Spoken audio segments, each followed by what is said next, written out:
অনুগ্রহ করে বলবেন যে আপনি কেন উপদেষ্টা হলেন না? দেখুন, এই বিষয়টা নিয়ে সোশ্যাল মিডিয়াতে যেভাবে আলোচনা চলছে আমি অনেকটাই বিব্রত। বিশেষ করে অনেকে লেখালেখি করছেন, অনেকগুলো মিডিয়াতে উঠে এসেছে। বিষয়টাকে অনেকে যেভাবে চিত্রায়িত করছেন আসলে এরকম না। আমি একটু খোলাসা করি। আ আমাকে শিক্ষার্থীদের তরফ থেকে একজন ফোন দিয়ে বললেন যে, "অনেকে আপনাকে উপদেষ্টা করার ব্যাপারে মতামত দিচ্ছেন। আপনি কি বলছেন? আপনার মতামত কি?" আমি তখন পরিষ্কার জানিয়েছি, "দেখেন, আমি এটার জন্য নিজেকে উপযুক্ত মনে করি না। এর চাইতে অনেক উপযুক্ত মানুষ আছেন আলহামদুলিল্লাহ।" তখন আমি কয়েকটা নাম প্রস্তাব করি। এর মধ্য থেকে তারা আ বিভিন্ন ক্রাইটেরিয়া বলেন। সেই ক্রাইটেরিয়ার আলোকে ডক্টর আহমদ খালেদ হোসেনের নাম বলি। তখন তারা উনার নাম্বার চান, আমি নাম্বার দেই।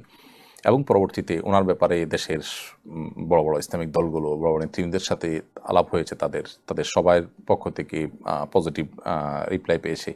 পরবর্তীতে তিনি নির্বাচিত হয়েছেন আলহামদুলিল্লাহ। তো আমাকে এখানে চূড়ান্ত করে ফেলেছেন তারা। তারপর আমি ডিনাই করে ফেলেছি। আমি এত মহানুভব আ মানুষ বা এত মহান মানুষ আসলে না। পদের বা দুনিয়ার মোহ অন্য ১০ জনের মতো আমার মধ্যেও আছে। আমাকে যেভাবে আপনারা অনেকে মহান করে দেখাচ্ছেন, এটা আপনাদের মহানুভবতা বা আপনাদের সুধারণা ছাড়া কিছুই নয়। কোনো, কোনো ক্ষেত্রে এটি কিন্তু বাড়াবাড়ি বা অতিরঞ্জনের পর্যায়ে চলে গেছে। আমি নিজেই আসলে কিছুটা বিব্রত।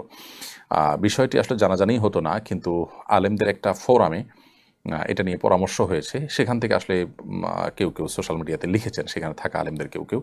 আবার আ এটা যখন আমার সাথে ফোন আলাপ হয়, তখন সামনে কয়েকজন ভাই ছিলেন। এখান থেকেও জানাজানি হয়েছে।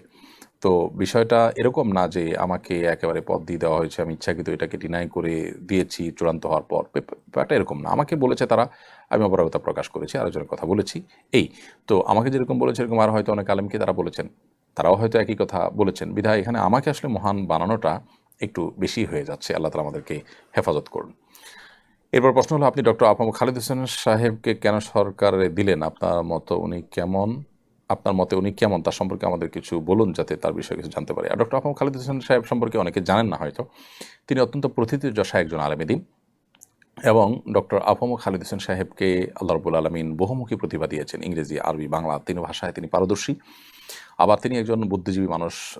জাতীয় দৈনিকে দীর্ঘদিন পর্যন্ত তিনি আর্টিকেল লেখেন, প্রবন্ধ লেখেন, সম্পাদকীয়, উপসম্পাদকীয় লেখেন এবং আল্লাহ তাআলা তাকে এই যোগ্যতা দিয়েছেন যে তিনি সব ধরনের মানুষের সাথে চলতে পারেন। তো এইজন্য আমার কাছে তাকে যথেষ্ট উপযুক্ত মনে হয়েছে। শুধু আমি কেন, এদেশের সংখ্যাগরিষ্ঠ মানুষদের বা বিভিন্ন সেক্টরের মানুষদের নেতৃত্ব দেয় এই যেরকম ইসলামী ঘরানার নেতৃবৃন্দ তারাও সবাই তাকে সাপোর্ট করেছেন। সো তিনি উপযুক্ত মানুষ এবং আল্লাহ তাআলা তার প্রতি রহম করুন, আমরা সে দোয়া করি এবং তার কাজটাকে আল্লাহ তাআলা সহজ করে দিন, আমরা সে দোয়া করি।